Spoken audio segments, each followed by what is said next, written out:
Это каким же надо быть инженером, чтобы строить нефтехимический объект 5 класса опасности на болоте? Кто и какой головой разрешил строить нефтепомойку на болоте между 3 сел? Болото, ручьи которого питают экосистему сразу 3 населенных пунктов, может в один прекрасный момент превратиться в раковую опухоль, а ручьи в метастазы, убивающие все живое. Мы хотим задать вопрос нефтяникам, сколько можно ставить на нас эксперименты. Коми-иженцы, компактно проживающие в наших селах, и так малочисленный народ. Что, сильно мешаем? Господа нефтяники нам тычут под нос результаты слушаний в Красноборе. И что мы там видим? Подписанты из Нижневартовска, Ухты, Нижнего Одесса, с Одесса.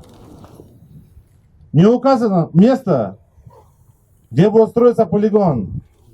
А размер 1 гектар. Что мы сегодня видим? Сегодня мы пришли на митинг и стоим здесь стеной, потому что завтра можем оказаться на краю экологической пропасти. Мы, жители Ширеюра, Диюра, Краснобора, Вертепа и Эргеншара, требуем остановить и запретить строительство полигона по переработке твердых и жидких нефтесламов возле наших сел. Будет за объект, что будет при переработке нефти, которая представляет собой, она, конечно, разная в разных месторождениях, но она представляет иногда собой до 130 различных органических и неорганических веществ. Это смесь фактически. Когда будет при 600 градусах переработка, ясно, что останутся тяжелые металлы, которые попадут в землю, которые будут отсыпать там, возможно, наши дороги и так далее.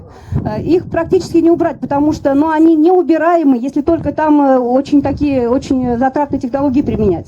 Вот. Кроме того, я знаю, что там есть сера, которая будет обязательно окисляться и будет в виде кислотных дождей, потом это оксид серы будет соединяться с парами воды и выпадать в виде кислотных дождей. И, возможно, скоро нам скажут, что ваши огороды мы вот дадим вам где-нибудь в Уссылинском, может быть, районе или в Сосногорском районе, там езжайте, мы же вам дали. Потому что пример у меня есть из своей молодости. Там, где я прожила, у нас все, после нефтяников, все буквально колодцы стали в колодцах соленая вода. Был нарушен гидрологический режим, водный режим, и во все погреба пришла вода, и теперь нам возят туда уже больше 20 лет в бойлере, в бочке, и продают нефтяники 2 раза в неделю воду. Думаешь, вроде бы у нас есть органы власти, которые нас защитят, но вот после того, как я узнала, что несмотря на решение схода, на котором, правда, я не была, все-таки начали работы, я подумала, что в этот вечер мне не хотелось смотреть телевизор с участием нашего президента, с участием